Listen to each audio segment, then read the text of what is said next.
الحمد لله نحمده ونستعينه ونؤمن به ونتوكل عليه ونعوذ بالله من شرور أنفسنا ومن سيئات أعمالنا من يهده الله فلا مضل له ومن يضلل فلا هادي له ونشهد أن لا إله إلا الله وحده لا شريك له ونشهد أن محمدا عبده ورسوله أرسله بالهدى ودين الحق ليظهره على الدين كله ولو كره المشركون اللهم صل على محمد وعلى آل محمد كما صليت على إبراهيم وعلى آل إبراهيم وبارك على محمد وعلى آل محمد كما باركت على إبراهيم وعلى آل إبراهيم في العالمين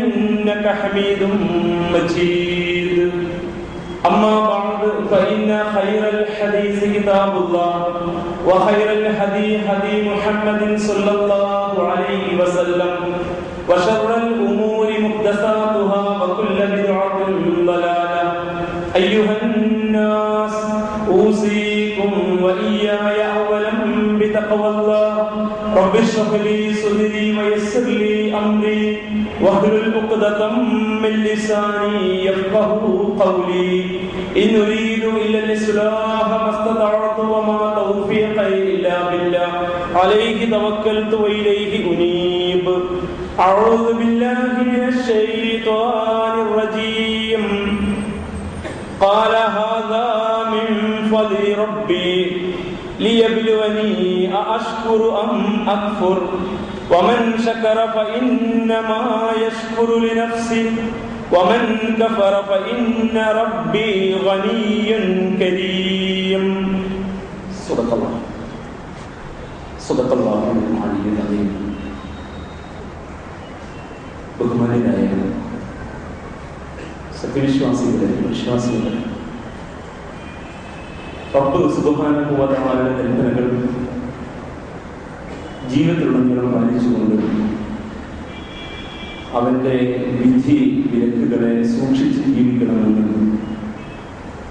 ആദ്യമായി എന്നോടും തുടർന്ന് എൻ്റെ സഹോദരി സഹോദരന്മാരോട് ഉപദേശിക്കുന്നു. പ്രവാചകന്മാരെ കുറിച്ചുള്ള തുടർ പഠനവും ചർച്ചയുമാണ് ഇമ്പറിൽ കുറച്ചു കാലമായി തുടരുന്നത് എന്ന കാര്യം ഈ പള്ളിയിലെ സ്ഥിരം ശ്രോതാക്കൾക്കറിയാം. കഴിഞ്ഞ ഏതാനും ഖുതുബകൾ ഹസ്രത്ത് ദാവൂദ് അലൈഹിസ്സലാമയുടെ വിശുദ്ധ ഖുർആൻ പഠിപ്പിക്കുന്ന പാഠവും ചരിത്രവും ഗുണപാഠങ്ങളുമായിരുന്നു. അതിൻ്റെ തുടർച്ചയിൽ വിശുദ്ധ ഖുർആൻ പേരെടുത്ത് പറഞ്ഞ മഹാപ്രവാചകൻ ദാവൂദ് അലൈഹിസ്സലാമയുടെ പുത്രൻ കൂടിയായിട്ടുള്ള ഹസ്രത്ത് സുലൈമാൻ അലൈഹിസ്സലാമയെ കുറിച്ചാണ് ഇനിയുള്ള ഏതാനും ഖുതുബകളിലെ ഇതിവൃത്തം. സുലൈമാൻ അലൈഹിസ്സലാത്തു വസ്സലാമയെ കുറിച്ച് ഏറെക്കുറെ സവിസ്തരമായ പ്രതിപാദനം വിശുദ്ധ ഖുർആൻ നമ്മുടെ മുമ്പിൽ അവതരിപ്പിക്കുന്നുണ്ട്. സോളമൻ എന്ന പേരിൽ ഈ മഹാപ്രവാചകനെ കുറിച്ച് വേദവിശ്വാസികളായ ആളുകൾക്ക് പരിചയമുണ്ട് എന്ന കാര്യം നമുക്കറിയാം. അതിനുമപ്പുറത്ത് ഇതര വിഭാഗങ്ങൾക്കിടയിൽ നീതിയുടെ പര്യായമായി അറിയപ്പെടുന്ന ഒരു ഭരണാധികാരി എന്ന നിലക്കും സോളമൻ രാജാവിനെ കുറിച്ചുള്ള വേറെയും അറിവുകളുണ്ട്. ആ പേരിൽ ജനസമൂഹം പരിചയപ്പെട്ടിട്ടുള്ള വ്യക്തിത്വം ഇസ്ലാമിലെ മഹാനായ പ്രവാചകൻ ഹസ്രത്ത് സുലൈമാൻ അലൈഹിസ്സലാത്തു വസ്സലാമയാണ് എന്ന് വിശുദ്ധ ഖുർആൻ അതിൻ്റെ കൃത്യമായ വിവരണത്തിലൂടെ വിശ്വാസികളായ നമ്മെ പഠിപ്പിക്കുന്നുണ്ട്.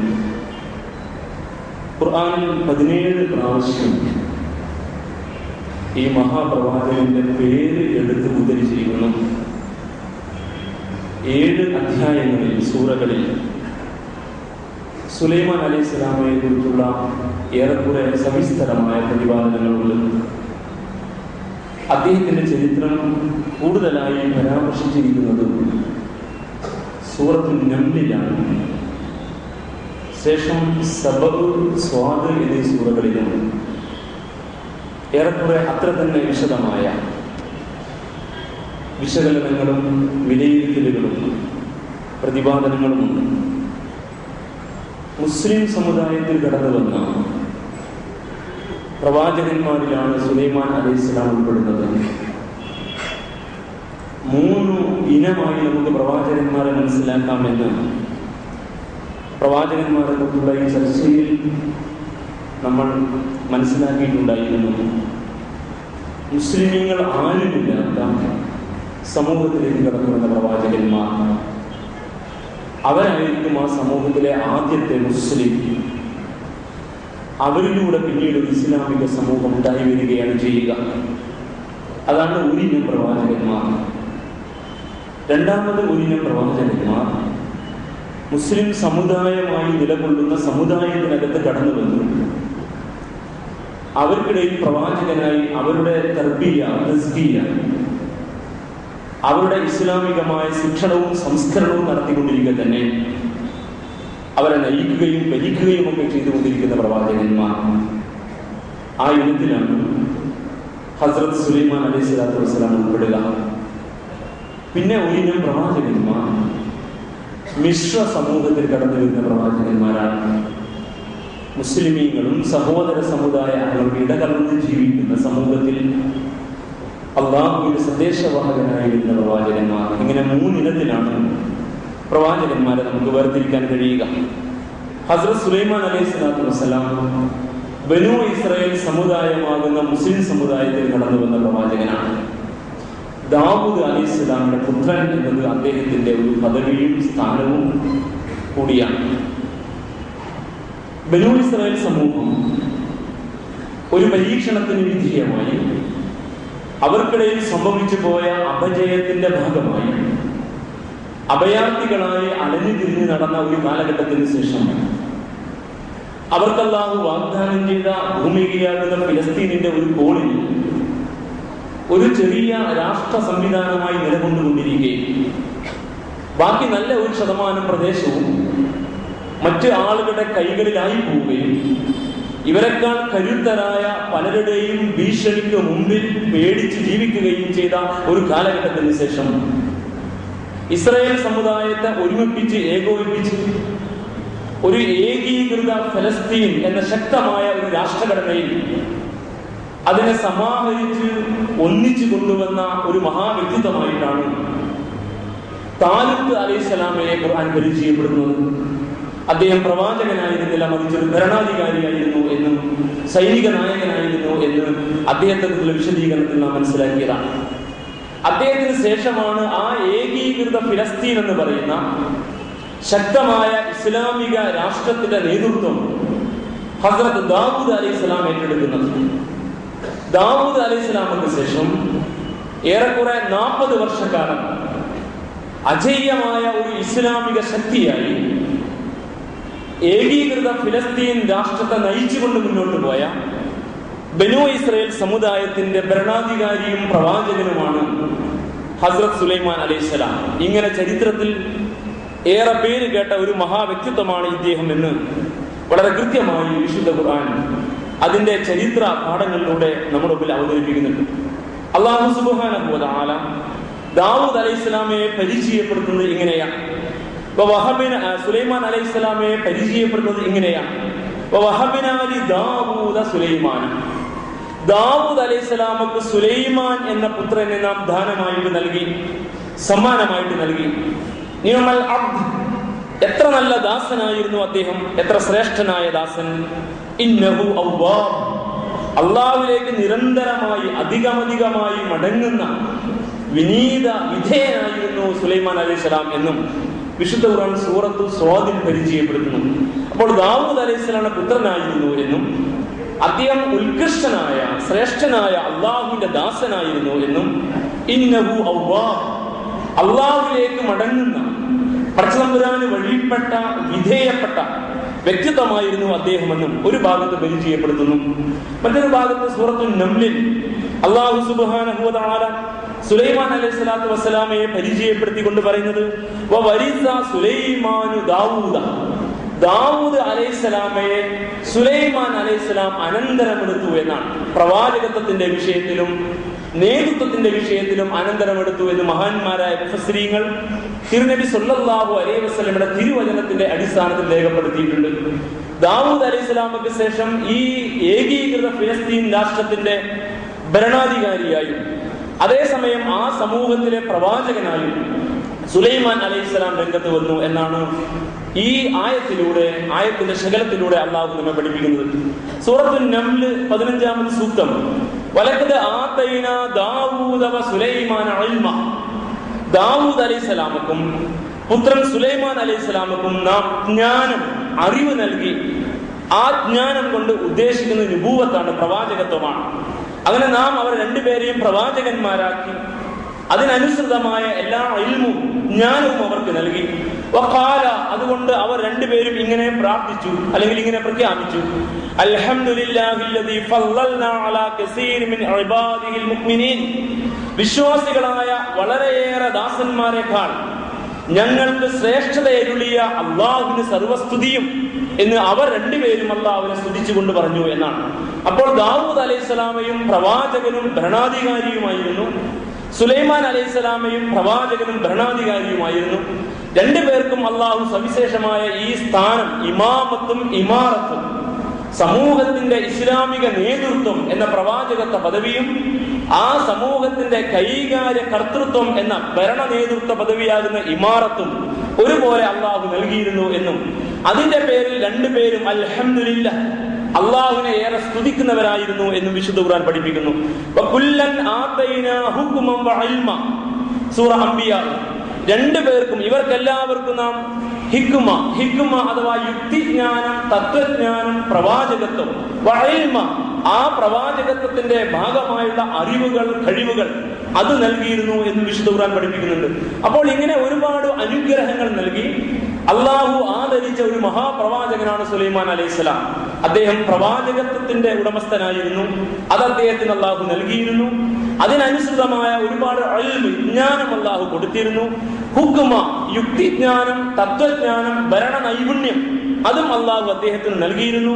സർവോപരി അദ്ദേഹം അള്ളാഹുമായി വളരെ അടുത്ത ഒരാളായിരുന്നു. നിഅമൽ അബ്ദ്, ഏറ്റവും ശ്രേഷ്ഠനായ ദാസനായിരുന്നു. ഇന്നഹു അവ്വാബ്, അള്ളാഹുവിലേക്ക് വിനീത വിധേയനായി മടങ്ങുന്നവനായിരുന്നു. വഇന്ന ലഹു ഇൻദനാ ലസുൽഫ, നമ്മുടെ അടുക്കൽ ഈ സുലൈമാൻ അലൈഹിസ്സലാമക്ക് വളരെ അടുത്ത സ്ഥാനവും പദവിയുമുണ്ട്. വഹുസ്ന മആബ്, ഏറ്റവും നല്ല പരിണിതിയാണ് അദ്ദേഹത്തിന് പരലോകത്ത് ലഭ്യമാകാനിരിക്കുന്നത് എന്നും വിശുദ്ധ ഖുർആൻ പഠിപ്പിക്കുന്നു. അപ്പോൾ അള്ളാഹുമായി അത്രയേറെ അടുത്ത ആളുമായിരുന്നു. ഇത്രയും അനുഗ്രഹങ്ങൾ അള്ളാഹു നൽകിയതിനു പുറമെ സവിശേഷമായി അള്ളാഹു ഒരുപാട് നിഅമത്തുകൾ സുലൈമാൻ അലൈഹിസ്സലാമക്ക് നൽകിയിരുന്നു എന്ന് വിശുദ്ധ ഖുർആൻ എടുത്തു പറയുന്നു. ദാവൂദ് അലൈഹിസ്സലാമിൽ നിന്ന് വ്യത്യസ്തമായി ഒരുപാട് സംവിധാനങ്ങൾ അള്ളാഹു ഒരുക്കി കൊടുത്ത, സൈനിക രംഗത്തും സാങ്കേതിക മികവിന്റെ മേഖലയിലും അറിവിന്റെ മേഖലയിലും സർവോപരി മനുഷ്യന് അതീതമായ, മനുഷ്യന്റെ കഴിവുകൾക്ക് അതീതമായ അള്ളാഹുവിന്റെ സൃഷ്ടിവർഗങ്ങളെ വിധേയപ്പെടുത്തി കൊടുത്തതിന്റെ സൗകര്യവും ആസ്വദിക്കാൻ കഴിഞ്ഞ ഒരു വലിയ വ്യക്തിത്വമായിരുന്നു മഹാനായ പ്രവാചകൻ സുലൈമാൻ അലൈഹിസ്സലാം എന്ന് വിശുദ്ധ ഖുർആൻ പ്രത്യേകം എടുത്തു പറയുന്നു. സുലൈമാൻ അലൈഹിസ്സലാമയെ കുറിച്ചുള്ള പഠനത്തിൽ സവിശേഷമായി വരുന്ന ഒരു ഭാഗം ഇതാണ്. പ്രവാചകനായിരുന്നു എന്നതും ഭരണാധികാരിയായിരുന്നു എന്നതും മറ്റു പ്രവാചകന്മാരെ കുറിച്ച് മനസ്സിലാക്കുന്നത് പോലെ തന്നെ ഒരു സംഗതിയായിരിക്കെ അതിനുപരി അള്ളാഹു വലിയ അനുഗ്രഹങ്ങൾ നൽകിയ, ഒരു വേള ഈ പ്രവാചകന്റെ അമാനുഷിക ദൃഷ്ടാന്തങ്ങളായി എടുത്തു പറയാവുന്ന കാര്യങ്ങൾ അല്ലാഹു സുബ്ഹാനഹു വ തആല മറ്റു പലർക്കും നൽകിയിട്ടില്ലാത്ത സവിശേഷമായ ഒരുപാട് ആനുകൂല്യങ്ങളായിരുന്നു എന്നാണ് വിശുദ്ധ ഖുർആൻ ഒരുപാട് സ്ഥലത്ത് വിശദീകരിച്ചിരിക്കുന്നത്. ആ അനുഗ്രഹങ്ങൾ അക്കമിട്ട് ഖുർആൻ ഇങ്ങനെ വിശദീകരിക്കുന്നു. അല്ലാഹു സുബ്ഹാനഹു വ തആല ഈ നൽകിയ അനുഗ്രഹങ്ങൾക്ക് പുറമെ അദ്ദേഹത്തിന് മന്തിഖുത്വയം, പക്ഷികളുടെ ഭാഷ വശമുണ്ടായിരുന്നു എന്നാണ്. പക്ഷികളുടെ ഭാഷ അദ്ദേഹത്തിന് വശമുണ്ടായിരുന്നു. അവർ തമ്മിൽ നടത്തുന്ന ആശയവിനിമയം മനസ്സിലാക്കാൻ, അവരുടെ ഭാഷയിൽ അവരോട് ആജ്ഞാപിക്കാൻ, അവരോട് കൽപ്പിക്കാൻ, അവരെ അതിനനുസരിച്ച് തന്റെ ആവശ്യങ്ങൾക്ക് സജ്ജീകരിക്കാൻ, ക്രമീകരിക്കാൻ സുലൈമാൻ അലൈഹിസ്സലാമക്ക് സാധിച്ചിരുന്നു എന്നത് അള്ളാഹു അദ്ദേഹത്തിന് നൽകിയ വലിയ ഒരു അനുഗ്രഹമായി വിശുദ്ധ ഖുർആൻ പഠിപ്പിക്കുന്നുണ്ട്. സൂറത്തുൻ നംൽ 16-ാമത് സൂക്തം. വഖാല, സുലൈമാൻ അലൈഹിസ്സലാം പറഞ്ഞു, യാ അയ്യുഹന്നാസു, അല്ലയോ മനുഷ്യരെ, ഉല്ലിംനാ മൻതിഖ ത്വയ്ർ, പക്ഷികളുടെ ഭാഷ നാം പഠിപ്പിക്കപ്പെട്ടിരിക്കുന്നു. അഥവാ അല്ലാഹു സുബ്ഹാനഹു വ തആല പക്ഷികളുടെ ഭാഷ എന്നെ പഠിപ്പിച്ചിട്ടുണ്ട്. വഊതീനാ മിൻ കുല്ലി ഷൈ, നമുക്ക് എല്ലാ നന്മയും എല്ലാ അനുഗ്രഹങ്ങളും അല്ലാഹു നൽകുകയും ചെയ്തിരിക്കുന്നു. ഇന്ന ഹാദാ ലഹുവൽ ഫദ്ലുൽ മുബീൻ, നിശ്ചയം ഇത് ഏറെ വ്യക്തമായ അല്ലാഹുവിന്റെ ഔദാര്യവും അനുഗ്രഹവുമാണ്. അപ്പോൾ പക്ഷികളുടെ ഭാഷ വശമുള്ള ഒരു പ്രവാചകൻ, വശമുണ്ടായിരുന്ന ഒരു പ്രവാചകൻ, അള്ളാഹുവിന്റെ സൃഷ്ടിവർഗത്തിലെ ഒരു ഉമ്മത്താണ് ഈ പക്ഷികൾ. പക്ഷികളെയും മൃഗങ്ങളെയും ഒക്കെ അങ്ങനെയാണ് ഖുർആൻ വിശേഷിപ്പിച്ചത്. അവയും നിങ്ങളെപ്പോലെ തന്നെ ഉമ്മത്ത്, ഒരു സമൂഹമാണ്, ഒരു ജനവിഭാഗം പോലെ ഒരു സമൂഹമാണ്. അങ്ങനെയുള്ള ഒരു വിഭാഗത്തെ അല്ലാഹു സുബ്ഹാനഹു വ തആല സുലൈമാൻ അലൈഹിസ്സലാമക്ക് അവരുടെ ഭാഷ വശമാക്കി കൊടുത്തുകൊണ്ട് അവരുടെ ഭാഷയിലൂടെ കാര്യങ്ങൾ കേൾക്കാനും ആ വിധം അവരോട് സംസാരിക്കാനും അവർക്ക് നിർദ്ദേശങ്ങൾ നൽകാനും ഒക്കെയുള്ള അപാരമായ ഒരു കഴിവ് അള്ളാഹു നൽകിയിരുന്നു എന്നും ഇത് അള്ളാഹു നൽകിയ ഒരു വലിയ അനുഗ്രഹമായിരുന്നു എന്നും വിശുദ്ധ ഖുർആൻ പഠിപ്പിക്കുന്നു. രണ്ടാമത് അദ്ദേഹത്തിന് നൽകിയ സവിശേഷമായ ഒരു അനുഗ്രഹമായിട്ട് ഖുർആൻ പറയുന്നത് അദ്ദേഹത്തിന്റെ സൈന്യം സവിശേഷമായിരുന്നു എന്നാണ്. ആ സൈന്യത്തിൽ മനുഷ്യരായ ആളുകൾ, കാലാൾപ്പട അല്ലെങ്കിൽ കുതിരപ്പട, ആനപ്പട എന്നൊക്കെ പറയുന്ന എന്തെല്ലാം സംവിധാനമുണ്ടോ ആ അർത്ഥത്തിൽ മനുഷ്യർ ആ സൈന്യത്തിൽ സേവനമനുഷ്ഠിക്കുന്ന സൈനിക വ്യൂഹമായി നിലവിലുണ്ടായിരുന്നതുപോലെ തന്നെ പക്ഷികളും ജിന്നുവർഗവും അദ്ദേഹത്തിന്റെ സൈന്യത്തിൽ അംഗങ്ങളായിരുന്നു എന്നാണ്. അപ്പോൾ ജിന്നുവർഗത്തിൽ നിന്നും മനുഷ്യവർഗത്തിൽ നിന്നും പക്ഷിവർഗത്തിൽ നിന്നും അദ്ദേഹത്തിന് സുസജ്ജമായ ഒരു സേനയെ അള്ളാഹു ഒരുക്കി കൊടുത്തിരുന്നു. വിശുദ്ധ ഖുർആൻ പറയുന്നുണ്ട്, സുലൈമാൻ അലൈഹിസ്സലാമക്ക് നാം സൈന്യത്തെ സമാഹരിച്ച് സജ്ജമാക്കി കൊടുത്തു. മിനൽ ജിന്നി വൽ ഇൻസി വത്വയ്ർ, ജിന്നുവർഗത്തിൽ നിന്ന്, മനുഷ്യവർഗത്തിൽ നിന്ന്, പക്ഷികളിൽ നിന്നൊക്കെ മതിയായ അളവിൽ സൈനിക ബലമുള്ള നല്ല സേനയെ നാം സമാഹരിച്ചു കൊടുത്തിരുന്നു. ഫഹും യൂസഊൻ, അവരെല്ലാം വളരെ കൃത്യമായി ക്രമീകരിക്കപ്പെട്ടു, നല്ല അടക്കമുള്ള, ഒതുക്കമുള്ള, അനുസരണശീലമുള്ള, പരിശീലിപ്പിക്കപ്പെട്ട സൈനിക വ്യൂഹമായി നിലകൊള്ളുന്ന മനുഷ്യവർഗത്തിൽപ്പെട്ട, ജിന്നുവർഗത്തിൽപ്പെട്ട, പക്ഷിവർഗത്തിൽപ്പെട്ട നല്ല ഒരു സൈന്യവും അള്ളാഹു അദ്ദേഹത്തിന് നൽകിയിരുന്നു എന്ന്.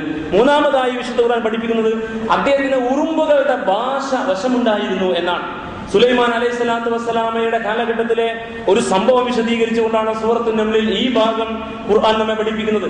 ഹത്താ ഇദാ അതൗ അലാ വാദിൻ നം, ഉറുമ്പുകൾ താമസിക്കുന്ന ഒരു താഴ്വാരത്തിൽ അദ്ദേഹവും അദ്ദേഹത്തിന്റെ സൈന്യവും പ്രവേശിച്ചപ്പോൾ കാലത്ത് നംലത്തുൻ, ഒരു ഉറുമ്പ് ഇങ്ങനെ വിളിച്ചു പറഞ്ഞു, യാ അയ്യുഹൻ നംലു, അലയോ ഉറുമ്പിൻ സമൂഹമേ, ഉദ്ഖുലൂ മസാകിനകും, നിങ്ങൾ നിങ്ങളുടെ മാളങ്ങളിലേക്ക് പ്രവേശിക്കുവിൻ. ലാ യഹ്തിമന്നകും സുലൈമാനു വജുനൂദു, സുലൈമാൻ അലൈഹിസ്സലാമയും അദ്ദേഹത്തിന്റെ സൈന്യവും നിങ്ങളെ ചവിട്ടി മെതിക്കാതിരിക്കാൻ, നിങ്ങൾ അവിടെ കാൽ കീഴിൽ പെട്ടുപോകാതിരിക്കാൻ നിങ്ങൾ പെടുന്നതിനെ നിങ്ങളുടെ മാളങ്ങളിലേക്ക് പ്രവേശിക്കുവിൻ. വഹും ലാ യശ്ഉറൂൻ, നിങ്ങളെ അറിയാതെ അവർ ചവിട്ടി മെതിച്ചു പോയേക്കാം, നിങ്ങൾ അവിടെ കാൽ കീഴിൽ പെട്ടുപോയേക്കാം, അതുകൊണ്ട് ഉടനെ നിങ്ങൾ മാളത്തിൽ പ്രവേശിക്കുവിൻ എന്ന് ഉറുമ്പുകളുടെ ഒരു താഴ്വാരത്തിലേക്ക് സൈനിക സന്നാഹത്തിന്റെ ഭാഗമായുള്ള യാത്രയിൽ സുലൈമാൻ അലൈഹിസ്സലാത്തു വസ്സലാമയും സൈന്യവും പ്രവേശിച്ചപ്പോൾ ഉറുമ്പുകളുടെ കൂട്ടത്തിൽപ്പെട്ട ഒരു ഉറുമ്പ് വിളിച്ചു പറഞ്ഞു എന്നാണ്. ഈ ഉറുമ്പിന്റെ സംസാരം കേട്ടപ്പോൾ സുലൈമാൻ അലൈഹിസ്സലാത്തു വസ്സലാമ പുഞ്ചിരി തൂകി എന്നാണ്. അപ്പോൾ ഉറുമ്പുകളുടെ ഭാഷ അറിയാമായിരുന്നു. അങ്ങനെയും ഒരു വലിയ അനുഗ്രഹം അല്ലാഹു സുബ്ഹാനഹു വ തആല ഈ പ്രവാചകന് നൽകിയിട്ടുണ്ടായിരുന്നു. നാലാമതായി അല്ലാഹു അദ്ദേഹത്തിന് കാറ്റിനെ കീഴ്പ്പെടുത്തി കൊടുത്തു എന്നും വിശുദ്ധ ഖുർആൻ പഠിപ്പിക്കുന്നുണ്ട്. വലി സുലൈമാന റീഹ ആസിഫ, ശക്തിയുള്ള കാറ്റിനെ നാം അദ്ദേഹത്തിന് കീഴ്പ്പെടുത്തി കൊടുത്തു. തജ്രീ ബി അംരിഹി ഇലൽ അർദില്ലതി ബാറക്നാ ഫീഹാ, നമ്മുടെ അനുഗ്രഹങ്ങൾ നിക്ഷേപിക്കപ്പെട്ട നാട്ടിലേക്ക് ആ കാറ്റ് അടിച്ചു വീശി. വകുന്നാ ബികുല്ലി ഷൈഇൻ ആലിമീൻ, ഇതിനെ കുറിച്ചെല്ലാം നാം ശരിക്ക് അറിവുള്ളവനായിരുന്നു. അഥവാ നമ്മുടെ അറിവോടുകൂടി തന്നെയാണ് ഈ കാറ്റിനെ ഇവിധം നാം അദ്ദേഹത്തിന് വിധേയപ്പെടുത്തി കൊടുത്തതും നമ്മുടെ അനുഗ്രഹങ്ങൾ ഏതേത് ഭൂഖണ്ഡങ്ങളിൽ ഏതേത് ഭൂപ്രദേശം നിക്ഷേപിക്കപ്പെട്ടിട്ടുണ്ടോ അവിടേക്ക് ആ പ്രദേശങ്ങളിലേക്ക് ഈ കാറ്റ് അടിച്ചു വീശുകയും ചെയ്തത് എന്ന് വിശുദ്ധ ഖുർആൻ പഠിപ്പിക്കുന്നു. മഹാരഥന്മാരായ ചരിത്രകാരന്മാർ അവിടെ ഗവേഷണത്തിന് ഒടുവിൽ എത്തിച്ചേർന്നിരിക്കുന്ന നിഗമനം ഇതാണ്. കാറ്റിന്റെ ഈ അനുകൂല സാഹചര്യത്തിൽ കാറ്റിനെ അള്ളാഹു അദ്ദേഹത്തിന് വിധേയപ്പെടുത്തി കൊടുത്തതിനാൽ അദ്ദേഹം ദൂരദേശങ്ങളിൽ വ്യാപാര ആവശ്യാർത്ഥം കപ്പൽ സംഘങ്ങളെ വിട്ടിരുന്നു എന്നാണ്. അതുകൊണ്ട് ഈ കാറ്റിന്റെ ആനുകൂല്യത്തിൽ ഈ പായക്കപ്പലുകൾ സഞ്ചരിച്ച് വ്യാപാരങ്ങൾ നടത്താൻ, തങ്ങളുടെ കയ്യിലുള്ള സാങ്കേതിക മികവിനെ അങ്ങോട്ട് കയറ്റി അയക്കാൻ, തങ്ങളുടെ രാഷ്ട്രത്തിന്റെ വളർച്ചയ്ക്കും ഉയർച്ചയ്ക്കും അഭിവൃദ്ധിക്കും ആവശ്യമായ സാധന സാമഗ്രികൾ സമാഹരിക്കാൻ, ഒപ്പം സൈനിക സന്നാഹത്തിന്റെ മേഖലയിൽ അധുനാധുനമായ ആ കാലഘട്ടത്തിലെ ഈ സാങ്കേതിക വിദ്യയെ ഉപയോഗപ്പെടുത്താൻ ഇത് മുഖേന അദ്ദേഹത്തിന് സാധിച്ചു എന്നാണ്. ചെങ്കടൽ വഴി യമനിന്റെ തീരത്തേക്കും മറ്റു പ്രദേശങ്ങൾ പശ്ചിമ പൂർവ്വ ദക്ഷിണ രാഷ്ട്രങ്ങളിലേക്കുമൊക്കെ അദ്ദേഹത്തിന്റെ കപ്പൽപ്പട സഞ്ചരിച്ചിരുന്നു എന്നും അത് വ്യാപാരത്തിന്റെ ഭാഗമായും സൈനിക സന്നാഹത്തിന്റെ ഭാഗമായും സഞ്ചരിച്ച് മുന്നോട്ട് പോയിരുന്നു എന്നും റോമാ സാമ്രാജ്യം ഉൾപ്പെടെയുള്ള പശ്ചിമ പ്രദേശങ്ങളിലേക്കും അദ്ദേഹത്തിന്റെ കപ്പൽ വ്യൂഹം ചെന്നെത്തിയിരുന്നു എന്നും അതിനെല്ലാം കാരണമായ അനുകൂലാവസ്ഥ കാറ്റിനെ അള്ളാഹു വിധേയപ്പെടുത്തി കൊടുത്തുകൊണ്ടതാണെന്നും ഈ അനുഗ്രഹങ്ങൾ കിടക്കുന്ന പ്രദേശങ്ങൾ അഥവാ ഭൂമിയിലെ വിവിധങ്ങളായ സ്ഥലങ്ങളിലേക്ക് ഈ കാറ്റിന്റെ അനുഗ്രഹത്താൽ അദ്ദേഹത്തിന് ചെന്നു ചേരാൻ കഴിഞ്ഞിരുന്നു എന്നാണ് ഈ പറഞ്ഞതിന്റെ ഉദ്ദേശ്യമെന്നും ഗവേഷണ പടുക്കളായ മുഫസ്സിരീങ്ങൾ രേഖപ്പെടുത്തി വെച്ചിരിക്കുന്നു. സൂറത്ത് സ്വാദിൽ അള്ളാഹു പറയുന്നു, നാം അദ്ദേഹത്തിന് കാറ്റിനെ വിധേയപ്പെടുത്തി കൊടുത്തു. അദ്ദേഹം ഇച്ഛിക്കുന്നിടത്തേക്ക് അള്ളാഹുവിന്റെ ആജ്ഞാനുസാരം ആ കാറ്റ് വീശിയിരുന്നു എന്ന്. സൂറ സബയിൽ വലി സുലൈമാൻ അലൈഹിസ്സലാമക്ക് നാം കാറ്റിനെ വിധേയപ്പെടുത്തി കൊടുത്തു. അതിന്റെ പ്രഭാതയാത്ര 1 മാസക്കാലം ദൈർഘ്യമുള്ള നീളം വഴിദൂരമായിരുന്നു. അതിന്റെ പ്രദോഷയാത്രയും വൈകുന്നേരത്തെ യാത്രയും അങ്ങനെ തന്നെ 1 മാസക്കാലം നീളമുള്ള വഴിദൂരം ആ കാറ്റിലൂടെ സഞ്ചരിച്ചു അദ്ദേഹത്തിന് കഴിയുമായിരുന്നു എന്നാണ്. ഈ കാറ്റിന്റെ അനുകൂലാവസ്ഥയിൽ വ്യാപാര രംഗത്ത് അഭിവൃദ്ധി പ്രാപിക്കാൻ, അതുപോലെ തന്നെ അത് മുഖേന രാഷ്ട്രം ശക്തിപ്പെടാൻ, സൈനിക സേവന മേഖലയിൽ ഇതിനെ ഉപയോഗപ്പെടുത്തിക്കൊണ്ട് വളരാൻ അദ്ദേഹത്തിന് കഴിഞ്ഞിരുന്നു എന്ന് ഖുർആൻ പഠിപ്പിക്കുന്നുണ്ട്. അപ്പോൾ മറ്റു പലർക്കും ലഭ്യമല്ലാത്ത വലിയ അനുഗ്രഹങ്ങൾ അള്ളാഹു കൊടുത്തിരുന്നു എന്നാണ് വിശുദ്ധ ഖുർആനിലൂടെ ഇത്രയും സവിസ്തരമായ പ്രതിപാദനങ്ങളിലൂടെ സുലൈമാൻ അലൈഹിസ്സലാമയെ കുറിച്ച് ഖുർആൻ നമ്മെ പഠിപ്പിക്കുന്നത്. അഞ്ചാമതായിട്ട് ചെമ്പിന്റെ ഉപയോഗം. നേരത്തെ ദാവൂദ് അലൈഹിസ്സലാമിന്റെ കാലം നമ്മൾ പഠിക്കുമ്പോൾ ഇരുമ്പിന്റെ അയൺ ഏജിന്റെ കാലമായിരുന്നു എങ്കിൽ അതിനുശേഷം ചെമ്പിന്റെ യുഗത്തിലേക്ക് കടന്നു വന്നത് സുലൈമാൻ അലൈഹിസ്സലാമിന്റെ കാലമാണെന്ന് ഖുർആൻ പഠിപ്പിക്കുക. മനുഷ്യന്റെ ചരിത്രം പഠിക്കുന്നിടത്ത് നമ്മൾ ഈ മനുഷ്യന്റെ വളർച്ചയും ചരിത്രവും ഖുർആനുമായി ബന്ധപ്പെടുത്താതെ പഠിക്കുന്ന ഒരു രീതിശാസ്ത്രമാണ് നമ്മുടെ വിദ്യാഭ്യാസ ക്രമത്തിലും നമ്മുടെ തന്നെ സ്വയം അന്വേഷണ ഗവേഷണ പഠനത്തിന്റെ മാർഗത്തിലും ഉള്ളത് എങ്കിൽ അതിന് വ്യത്യസ്തമായിട്ടൊരു പഠന രീതി, ചരിത്രത്തിന്റെ പഠന രീതി സ്വീകരിക്കാൻ നമുക്ക് സാധിക്കണം. ചരിത്ര പഠനത്തിന്റെ ഒരു രീതിശാസ്ത്രമാണ് ഈ പ്രവാചകന്മാരുടെ നാൾ വഴികളിലൂടെ ഖുർആൻ പഠിപ്പിക്കുന്നത് എന്ന് മനസ്സിലാക്കാൻ ഇത് നമുക്ക് നല്ലൊരു ഉദാഹരണമായിട്ട് മാറേണ്ടതുണ്ട്. സുലൈമാൻ അലൈഹിസ്സലാമയുടെ കാലഘട്ടം ചെമ്പ് ലോഹത്തിന്റെ ഉപയോഗത്തിന്റെ വളർച്ചയും അതിന്റെ വ്യാപകത്വത്തിന്റെയും കാലമായിരുന്നു.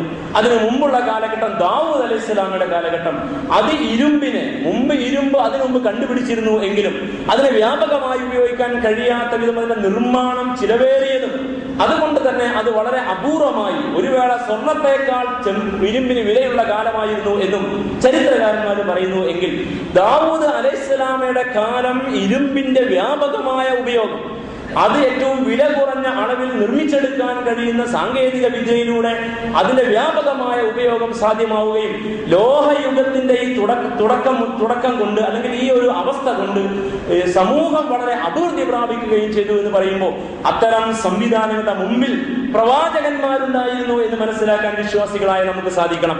ഈ സുലൈമാൻ അലൈഹിസ്സലാമിന്റെ കാലഘട്ടം വരുമ്പോൾ വിശുദ്ധ ഖുർആൻ പറയുന്നു, നാം അദ്ദേഹത്തിന് ഉരുകിയ ചെമ്പിന്റെ സ്രോതസ്സുകളെ പ്രവഹിപ്പിച്ചു കൊടുത്തു എന്നാണ്. ഉരുകിയ ചെമ്പിന്റെ സ്രോതസ്സുകൾ നാം അദ്ദേഹത്തിന് പ്രവഹിപ്പിച്ചു കൊടുത്തു. ഭൂമിക്കടിയിൽ കിടക്കുന്ന ചെമ്പ് അത് അദ്ദേഹത്തിന് കണ്ടെത്താനും ഉപയോഗപ്രദമാക്കാനും അത് മുഖേന ആ ലോഹത്തെ ഉപയോഗിച്ചുകൊണ്ട് ഉപകരണങ്ങൾ നിർമ്മിക്കാനും അതിലൂടെ മനുഷ്യന്റെ മുന്നോട്ടുള്ള പ്രയാണത്തിൽ ഒരു വലിയ കുതിച്ചുചാട്ടം വികസനത്തിന്റെ ഭാഗമായി കൊണ്ടുവരാനും കഴിഞ്ഞു എങ്കിൽ ഇവിടെയൊക്കെ പ്രവാചകന്മാരുടെ പങ്കെന്ത് എന്ന് പഠിക്കുന്ന രീതിയിലുള്ള ഒരു ചരിത്ര പഠനം നമ്മുടെ കുട്ടികളിൽ, നമ്മുടെ യുവാക്കളിൽ നമുക്കിടയിൽ ശീലമാകേണ്ടതുണ്ട് എന്ന് ഈ ആയാത്തുകൾ നമ്മെ പഠിപ്പിക്കണം. അങ്ങനെ അല്ലാഹു സുബ്ഹാനഹു വ തആല ചെമ്പിന്റെ വ്യാപകമായ ഉപയോഗം, അതിന്റെ സ്രോതസ്സുകൾ ധാരാളമായി പ്രവഹിപ്പിച്ചു കൊടുത്തുകൊണ്ട് സുലൈമാൻ അലൈഹി സ്വലാത്തു വസ്സലാമയിലൂടെ, പ്രവാചകനിലൂടെ ലോകത്തെ പഠിപ്പിച്ചു കൊടുത്തു എന്നാണ്. ഈ ചരിത്ര വസ്തുതകൾ വായിക്കുമ്പോൾ നമുക്ക് മനസ്സിലാക്കാൻ സാധിക്കുന്നത് ഓരോ കാലഘട്ടത്തിലും മനുഷ്യന്റെ മുന്നോട്ടുള്ള വളർച്ചാ പടവിൽ അധുനാതനങ്ങളായ സാങ്കേതിക വിദ്യകളും അത്തരത്തിലുള്ള പുതു ഉപകരണങ്ങളുടെ നിർമ്മിതിയും അത്തരത്തിലുള്ള വലിയ മാറ്റത്തിന് കാരണമാകുന്ന നിമിത്തങ്ങളുടെ തുടക്കവുമൊക്കെ പ്രവാചകന്മാരുടെ കൈകളിലൂടെയായിരുന്നു എന്ന് പഠിക്കാനും അതിൽ അഭിമാനം കൊള്ളാനും നമുക്ക് സാധിക്കണം. ഇത് കൃത്യമായ ഒരു വസ്തുതയാണ്.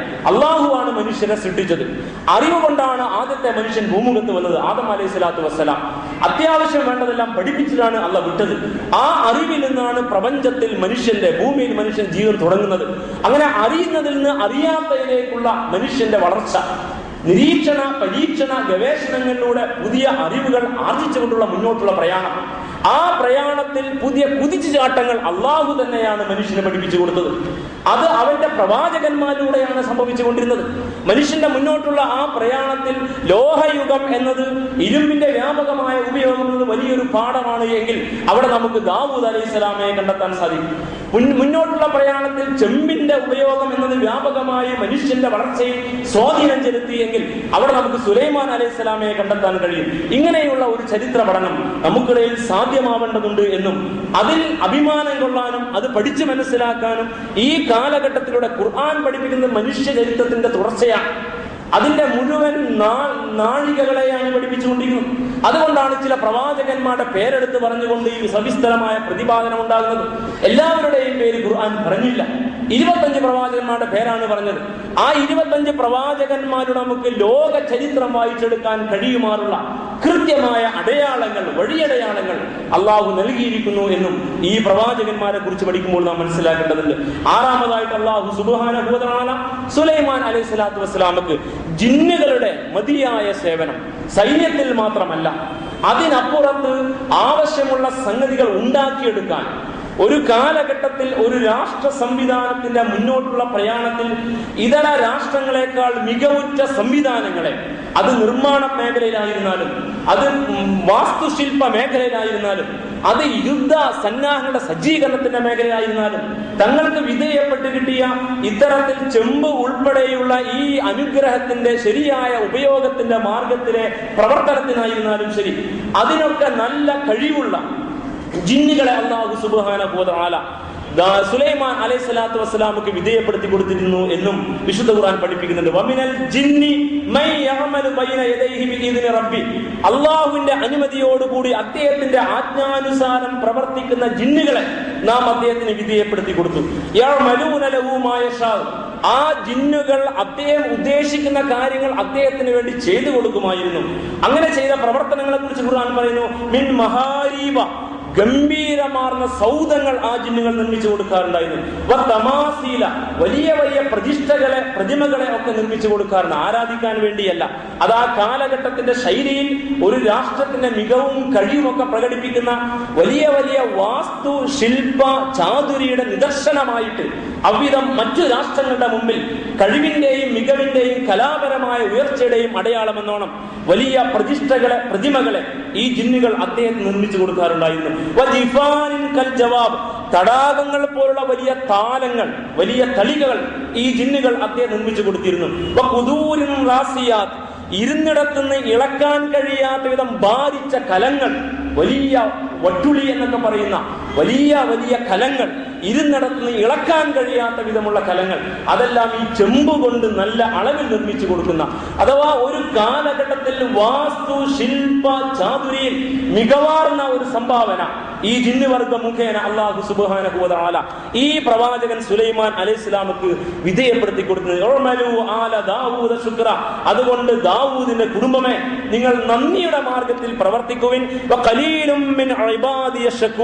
എന്റെ ദാസന്മാരിൽ തുച്ഛം ആളുകൾ മാത്രമാണ് നന്ദിയുള്ളവരായി വർത്തിക്കുന്നത് എന്ന് വിശുദ്ധ ഖുർആൻ ഈ ആയത്തെ അവസാനിപ്പിച്ചുകൊണ്ട് പറയുകയാണ്. അപ്പൊ ഇത്രയും കൃത്യമായ അനുഗ്രഹങ്ങൾ ഒരു കാലഘട്ടത്തിന്റെ ശോഭനമായ ഒരു ചിത്രമാണ് ഈ പ്രവാചക ചരിത്രത്തിലൂടെ ഖുർആൻ വരച്ച് കാണിക്കുന്നത്. ഇതിനു പുറമെ ജിന്നുവർഗത്തിൽപ്പെട്ട ശൈത്താന്മാരെ, ചെകുത്താന്മാരെ വിധേയപ്പെടുത്തി കൊടുത്തിരുന്നു എന്ന് ഖുർആൻ പറയുന്നുണ്ട്.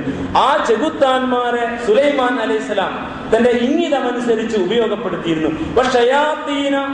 ഈ ചെകുത്താന്മാരെയും അല്ലാഹു വിധേയപ്പെടുത്തി കൊടുത്തിരുന്നു. എല്ലാവരും നല്ല വാസ്തു ശില്പ കലയിൽ അഗ്രഗണ്യരായിരുന്നു. അങ്ങനെയുള്ള വാസ്തു ശില്പ കലയിൽ അഗ്രഗണ്യരായ ആളുകളെയും നല്ല മുങ്ങൽ വിദഗ്ധന്മാരെയും നാം അദ്ദേഹത്തിന് വിധേയപ്പെടുത്തി കൊടുത്തു. ചങ്ങലകളിൽ ബന്ധിതരായ വേറെ ചിലരെയും അദ്ദേഹത്തിന് കീഴ്പ്പെടുത്തി കൊടുത്തു. അദ്ദേഹം ആഗ്രഹിക്കുന്ന വിധം കാര്യങ്ങൾ ചെയ്യാൻ പാകപ്പെട്ട കഴിവുള്ള മികവാർന്ന ആളുകളെ എല്ലാം അദ്ദേഹത്തിന് കീഴ്പ്പെടുത്തി കൊടുത്തിരുന്നു എന്നാണ് സൂറ അംബിയായിൽ അല്ലാഹു പറയുന്നത്. അദ്ദേഹത്തിന് വേണ്ടി മുങ്ങാറുണ്ടായിരുന്ന, കടലിൽ മുങ്ങി മുത്തുകളും രത്നങ്ങളും വാരിയെടുത്തു വരാൻ കഴിവുള്ള ചെകുത്താന്മാരെ നാം കീഴ്പ്പെടുത്തി കൊടുത്തിരുന്നു. ഇതിനപ്പുറത്ത് വേറെ എന്തെല്ലാമാണോ ഒരു രാഷ്ട്രത്തിന്റെ മുന്നോട്ടുള്ള പ്രയാണത്തിൽ ലോകത്തെ ഏറ്റവും അജയ്യമായി നിലനിൽക്കാൻ ആവശ്യമായിട്ടുള്ള എന്തെല്ലാം ഉണ്ടോ അതെല്ലാം ചെയ്യിക്കാൻ പറ്റുന്ന ആളുകളെയാണ് കീഴ്പ്പെടുത്തി കൊടുത്തത്. ആ വിധേയപ്പെടുത്തി കൊടുത്ത സകലത്തിനെയും നാം തന്നെയാണ് കാത്തുരക്ഷിച്ച് മുന്നോട്ട് കൊണ്ടുപോയിരുന്നത് എന്ന് ഖുർആൻ പഠിപ്പിക്കുന്നുണ്ട്. സവിശേഷമായ ഒരു പാഠമാണിത്. നാം മനസ്സിലാക്കേണ്ടുന്ന ഒരു വശവും അതാണ്. അല്ലാഹു സുബ്ഹാനഹു വ തആല വലിയ അനുഗ്രഹങ്ങൾ നൽകിയിട്ട് അവന്റെ പ്രവാചകൻ ലോകത്തെ നയിക്കുന്ന ഒരു ശക്തിയായി നിലകൊള്ളുകയും ആ കാലഘട്ടത്തിൽ ഏറ്റവും മികവാർന്ന എല്ലാം, അത് സാങ്കേതിക വിദ്യയാവട്ടെ, അറിവാവട്ടെ, നിർമ്മാണ മേഖലയാവട്ടെ, അല്ലെങ്കിൽ സൈനിക സന്നാഹത്തിന്റെ വഴിയാവട്ടെ, അല്ലെങ്കിൽ വിദൂര ദിക്കിലേക്ക് വ്യാപാരത്തിന്റെ മേഖലയുള്ള പ്രവാഹമാവട്ടെ, എന്തായിരുന്നാലും ശരി അവിടെയൊക്കെ മുമ്പിൽ നിൽക്കുന്ന ഒരു പ്രവാചകനാണ് പ്രവാചകൻ സുലൈമാൻ അലൈഹി സ്വലാത്തു വസ്സലാം. അദ്ദേഹം പ്രതിനിധീകരിക്കുന്ന ഇസ്ലാമിനെയാണ്. അവർ ഇസ്സത്താർന്ന ഒരു ജനതയാണ്. ഈ ഐക്യ ഫിലസ്തീൻ എന്ന് പറയുന്ന, ഏകീകൃത ഫിലസ്തീൻ എന്ന് പറയുന്ന മുസ്ലിം സമുദായത്തിന്റെ രാഷ്ട്രം ആ അർത്ഥത്തിൽ ലോകത്ത് അജയ്യ ശക്തിയായിരുന്നു. ഇന്ന് ലോകത്ത് മുസ്ലിമീങ്ങളാണോ അജയ്യർ, അവരാണോ സാങ്കേതിക മികവിലും വൈജ്ഞാനിക തികവിലും മുമ്പിൽ എന്ന് ചിന്തിക്കാൻ ഇത് നമുക്ക് വഴിയാവണം. അങ്ങനെ പിന്നോട്ട് പോകാനല്ല അള്ളാഹു പഠിപ്പിച്ചത് എന്നാണ്, മുന്നോട്ട് വരാനാണ്. ആവശ്യമായിട്ടുള്ള മാർഗങ്ങൾ എന്തോ അത് അള്ളാഹു തന്നെ കനിഞ്ഞു നൽകുമെന്നാണ്. അതുകൊണ്ടാണ് ഈ പ്രവാചകന് അത്രയൊന്നും സാങ്കേതിക വളർച്ചയില്ലാത്ത ഒരു കാലഘട്ടത്തിൽ അത്തരം സാങ്കേതിക മികവ് മനുഷ്യന്റെ കഴിവിന് അതീതമായി നിൽക്കുന്ന ഒരു കാലഘട്ടത്തിൽ ജിന്നുകളെ വിധേയപ്പെടുത്തി കൊടുത്തുകൊണ്ടും ശൈത്താന്മാരെ വിധേയപ്പെടുത്തി കൊടുത്തുകൊണ്ടും അവർ നല്ല നിർമ്മാണ ചാതുരിയുള്ള വാസ്തു ശില്പകലയിൽ മുമ്പന്മാരായ മുങ്ങൽ വിദഗ്ധരായ, അങ്ങനെ ഈ ചെമ്പിന്റെ മഹാശേഖരങ്ങളെ യഥാവിധി ഉപയോഗപ്പെടുത്താൻ കഴിയുന്ന, പായക്കപ്പൽ ഉപയോഗിച്ച് നല്ല അളവിൽ കാറ്റിനെ വിധേയപ്പെടുത്തി കൊടുത്തത് മുഖേന വ്യാപാര മേഖല വികസിപ്പിക്കാൻ കഴിയുന്ന, അങ്ങനെ നല്ല സമ്പന്നമായ ഒരു രാഷ്ട്രം, സാങ്കേതികമായി മികവുറ്റ ഒരു രാഷ്ട്രം, കലാപരമായി ഉയർന്ന ഒരു രാഷ്ട്രം, അതുപോലെ തന്നെ ടെക്നോളജി മുമ്പിൽ നിൽക്കുന്ന ഒരു രാഷ്ട്രം, ഏത് മേഖലയിലും മത്സരിക്കാൻ കഴിവുള്ള ഒരു രാഷ്ട്രം, സമ്പൽ സമൃദ്ധിയിലും ധാർമ്മികതയിലും ഭരണപാടവത്തിലും അതുപോലെ തന്നെ ആത്മീയതയിലുമെല്ലാം മികച്ചു നിൽക്കുന്ന ഒരു സമൂഹമായി ഒരു മുസ്ലിം സമുദായം നിലനിൽക്കുന്നതിന്റെ ശോഭനമായ ചിത്രമാണ് ഹസ്രത്ത് സുലൈമാൻ അലൈഹിസ്സലാമയിലൂടെ നമ്മുടെ മുമ്പിൽ ഖുർആൻ വരച്ചു കാണിക്കുന്നത് എങ്കിൽ ഇതാണ് ഇസ്ലാമിക സമൂഹം എത്തേണ്ട തലം എന്ന് വളരെ വിനയപുരസ്സരം നമ്മൾ ചിന്തിക്കണം. അപ്പോൾ ആത്മീയമായ മികവിലൂടെ, സാങ്കേതിക തികവിലൂടെ, വൈജ്ഞാനികമായ ഉയർച്ചയിലൂടെ തികഞ്ഞ അച്ചടക്കവും ധാർമ്മികതയും മുറുകെ പിടിച്ചുകൊണ്ട് സംസ്കാര സമ്പന്നരായി ലോകത്തിന് മുമ്പിൽ എഴുന്നേറ്റ് നിൽക്കാൻ കഴിയുന്ന ഒരു സമുദായമായിട്ട് മുസ്ലിം സമുദായം മാറുമ്പോഴാണ് നമ്മൾ ശ്രദ്ധേയരാവുക. അങ്ങനെയുള്ള ഒരു തലം ഇസ്ലാമിനുണ്ട് എന്ന് പഠിപ്പിക്കുകയാണ് ചരിത്രത്തിലൂടെ. നമ്മളെല്ലാം മനസ്സിലാക്കിയത് സാധാ സീത അങ്ങനെ നിസ്കരിച്ച് നോമ്പ് നോറ്റ് നമ്മളങ്ങനെ സാധാരണ കച്ചവടക്കാരായും ചില ജോലിയൊക്കെ ചെയ്തും അങ്ങനെ ജീവിച്ചു പോയാൽ മതി, അങ്ങനെയൊക്കെ തന്നെ ആയാൽ ഇസ്ലാമിന്റെ മാർഗത്തിൽ നമ്മൾ വലിയ സേവനമാണ് ചെയ്തത് എന്നൊക്കെ ധരിച്ചു വശായി എങ്കിൽ അങ്ങനെയല്ല. ഇത് അള്ളാഹുവിന്റെ ദീനാണ്. അതിന്റെ ആളുകൾ ഇസ്സത്തോടെ നിൽക്കണം. അതിന് നാം നന്നായി അധ്വാനിക്കണം, നന്നായി പരിശ്രമിക്കണം. പുതിയ കാലഘട്ടത്തിന്റെ അറിവും മികവും നേടിയെടുക്കണം. അതിനനുസൃതമായ അച്ചടക്കവും ചിട്ടയും വ്യവസ്ഥയും ത്യാഗ മനസ്ഥിതിയും ഗവേഷണ ത്വരയും സമർപ്പണ മനസ്സുമൊക്കെ ഉണ്ടാവണം. അങ്ങനെ ഏതേത് വൈജ്ഞാനിക മേഖലയിലാണോ നമ്മൾ ഓരോരുത്തരും പ്രവേശിച്ചത് ആ വൈജ്ഞാനിക മേഖലയിൽ സമർപ്പണത്തോടെ മുന്നോട്ട് പോകണം. അങ്ങനെ ആത്മീയ തലത്തിലും വൈജ്ഞാനിക തലത്തിലും ഭൗതിക വളർച്ചയിലും സാങ്കേതിക തികവിലും വൈജ്ഞാനികമായ ഉയർച്ചയിലും സംസ്കാര സമ്പന്നതയിലും അതുപോലെ തന്നെ ഉൾക്കരുത്തിലും തികഞ്ഞ അച്ചടക്കത്തിലുമെല്ലാം മുമ്പന്മാരായി നിൽക്കുന്ന ഒരവസ്ഥയിലേക്ക് മുസ്ലിം സമുദായം വളരുന്നതാണ് അള്ളാഹു നമ്മുടെ മുമ്പിൽ അവതരിപ്പിക്കുന്ന ഈ ചിത്രം എന്ന് വിനയപുരസ്സരം നമ്മൾ മനസ്സിലാക്കണം. അപ്പോൾ ഇങ്ങനെ ഒരു തലമുണ്ട്. ആ തലത്തിലേക്ക് നമ്മുടെ ശ്രദ്ധ കൊണ്ടുവരാനായിരിക്കാം സാധാരണ പ്രവാചകത്വവും അധികാരവും അള്ളാഹുമായുള്ള അടുപ്പവും ബന്ധവും എന്ന അള്ളാഹു നൽകിയ അനുഗ്രഹങ്ങൾക്ക് പുറമെ ഇത്രയേറെ മികവുകൾ, ഇത്രയേറെ കഴിവുകൾ, ഇത്രയേറെ പ്രപഞ്ചത്തിൽ അള്ളാഹു സൃഷ്ടിച്ച ഇതര ശക്തികളെ വിധേയപ്പെടുത്തിക്കൊണ്ട് അവരെ ഉയർത്തിവെച്ചതും സുലൈമാൻ അലൈഹിസ്സലാം ആ അർത്ഥത്തിൽ നമുക്കിടയിൽ മാത്രമല്ല, ഇതര മതസ്ഥരിൽ മാത്രമല്ല, ലോകത്ത് ചരിത്രം പഠിക്കുന്ന ആളുകളുടെ സോളമൻ എന്ന് പറയുന്ന ഭരണാധികാരി ഇത്രയേറെ ശ്രദ്ധേയനായതും എന്ന കാര്യം വിനയപുരസ്സരം നമ്മൾ മനസ്സിലാക്കണം. ഇതിൽ നിന്ന് പഠിക്കേണ്ടുന്ന ഒരു പാഠമുണ്ട്. ആ പാഠം നമ്മെ ബോധവൽക്കരിക്കാനാണ് വിശുദ്ധ ഖുർആൻ കുറെ കാലങ്ങൾക്ക് ഇപ്പുറത്ത്, സുലൈമാൻ അലൈഹിസ്സലാമയുടെയും കുറെ കാലങ്ങൾക്ക് ഇപ്പുറത്ത് മഹാനായ പ്രവാചകൻ തിരുനബി സല്ലല്ലാഹു അലൈഹി വസല്ലമയിലൂടെ ഈ കാര്യങ്ങൾ കൃത്യമായി വിശദീകരിച്ചുകൊണ്ട് നമുക്ക് പലപ്പോഴും ഉൾക്കൊള്ളാൻ പോലും കഴിയാതെ പോകുന്ന, നമ്മുടെ പഠനത്തിൽ വന്നു പോയിട്ട് പോലുമില്ലാത്ത ഇത്രയും സവിസ്തരമായ പ്രതിപാദനങ്ങൾ മഹാന്മാരായ മുഫസ്സിരീങ്ങൾ ഒരുപാട് പേജുകൾ ഈ വിഷയങ്ങളെ അധികരിച്ച് എഴുതിയത് നമുക്ക് കാണാൻ സാധിക്കും. കയ്യിലുള്ള തഫ്സീർ ഏതോ ആവട്ടെ എടുത്ത് വായിച്ചും പഠിച്ചും ഈ ചരിത്രം നമ്മുടെ മുമ്പിൽ അവതരിപ്പിക്കുന്നത് മുഖേന അള്ളാഹു എന്താണ് ഉദ്ദേശിക്കുന്നത് എന്ന് മനസ്സിലാക്കാനും അതിനനുസരിച്ച് അച്ചടക്കമുള്ള ഉയർന്നു നിൽക്കുന്ന മികവാർന്ന ഒരു സമുദായമായി വളരാനും നമ്മൾ തയ്യാറാകുമ്പോഴാണ് അള്ളാഹുവിന്റെ ദീൻ ഉയരുകയും വളരുകയും അത് ശ്രദ്ധേയമാവുകയും അൻതുമുൽ അഗ്ലൗന ഇൻ കുൻതും മുഅ്മിനീൻ, നിങ്ങൾ ശരിക്കും വിശ്വാസികളാണ് എങ്കിൽ നിങ്ങളായിരിക്കും ലോകത്ത് അജയ്യർ എന്ന ഖുർആന്റെ പ്രഖ്യാപനം യഥാർത്ഥമായി പുലരുകയും ചെയ്യുകയുള്ളൂ എന്ന് മനസ്സിലാക്കാൻ ഈ ചരിത്രം നമ്മെ സഹായിക്കേണ്ടതുണ്ട്. ഇൻഷാ അല്ലാഹ് തുടർച്ചയിൽ ബാക്കിയുള്ള വശങ്ങൾ പിന്നീട് നമുക്ക് കേൾക്കാൻ സാധിക്കും. അള്ളാഹു നമ്മെ അനുഗ്രഹിക്കുമാറാവട്ടെ. ഇന്നല്ലാഹ മലായികതഹു യുസല്ലൂന അലൻ നബിയ്യി യാ അയ്യുഹല്ലദീന ആമനൂ സല്ലു അലൈഹി വസല്ലിമു തസ്ലീമാ.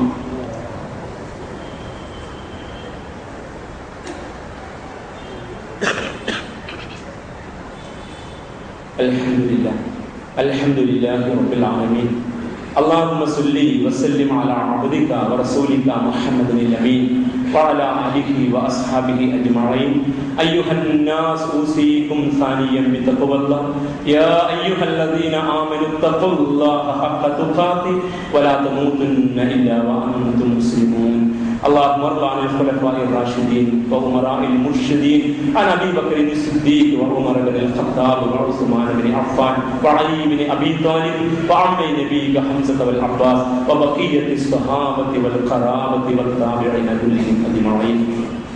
اللهم اغفر للمؤمنين والمؤمنات والمسلمين والمسلمات الأحياء منهم والأموات إنك مجيب الدعوات يا قاضي الحاجات.